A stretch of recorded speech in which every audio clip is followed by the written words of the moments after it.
ఇప్పుడు ఆ మాట 2 చేతులు కలిస్తేనే సప్పట్లు, నోట్లో ఎళ్లి పెట్టి కొడితేనే విజిలు, ఇవన్నీ చెప్పాల్సినవి ఎవరికి? డైరెక్ట్‌గా దువ్వాడ మాధురికి చెప్పకూడదు?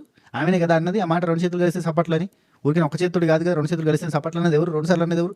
ఆ వీడియో ఫుటేజ్ డైరెక్ట్‌గా నాగార్జున గారు ఏసి చూపించిన తర్వాత కూడా తనుజ లిటరల్లీ దువ్వాడ మాధురితోటి బాగా క్లోజ్ ఉంటుంది. రాసుకొని పూసుకొని తిరుగుతుంది. రాత్రి పగలు ఆమెతోటే ఉంటుంది. ఆమెతోటే కలిసి ఉంటుంది. ఈ కాలు మీద కాలేసి, చెయ్యి మీద చేసి మంచి దగ్గర పట్టుకొని మమ్మీ మమ్మీ అన్న రేంజ్‌లో రాజా రాజా రాజా రాజా అనుకుంటూ క్లోజ్‌గా ఉంటుంది. అసలు తన క్యారెక్టర్‌ని బ్యాడ్ చేస్తూ ఒక పర్సన్ మాట్లాడినప్పుడు ఆ పర్సన్ మీద కోపం వస్తది. మొహం చూడబుద్ధి కాదు. లేదంటే కరెక్ట్‌గానే కొట్టాడబుద్ధి అయితది. ఈ 2 చేయకుండా ఉందంటే తనెక్కడ జెన్యూన్ అబ్బా? తను ఈ షోలో నటిస్తుంది. ఈ పాత్ర ఈ సీజన్‌కి ఈ పాత్ర నటిస్తుంది.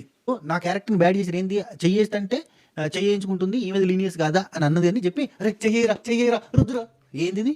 ఏం చూపిస్తుంది? దీన్ని మెచ్చుకొని ఈ కంటెంట్‌ని మెచ్చుకొని, ఈ పర్సన్స్‌ని మెచ్చుకొని, సప్పట్లు కొట్టి, full on following, full on ఈళ్ళకి పాజిటివ్ చేసి మాట్లాడాలని చెప్పి మసి పూసి మొత్తం ఇట్ట మసి మసి పూసి ఇదే మామిడిపండు సమ్మర్‌లో వచ్చింది. చలికాలం తినండి అని చెప్పి ఇచ్చినట్టుంది. ఏందబ్బా నేను రమ్య, మోక్ష చెప్పిన పాయింట్స్ అన్నీ రైటే కదా! She is drama queen. మనం ఎన్ని సార్లు అనుకున్నాం షీ ఈజ్ డ్రామా క్వీన్. జెన్యూన్‌గా లేదు, ఫేక్ చేస్తుంది. ఆ బాండ్స్ అన్ని ఫేక్ బాండ్స్ పెట్టుకుంది. అన్ని అనుకుంటూ తిరుగుతుందని మనం చెప్పుకోలేదా? రమ్య కరెక్టే కదా!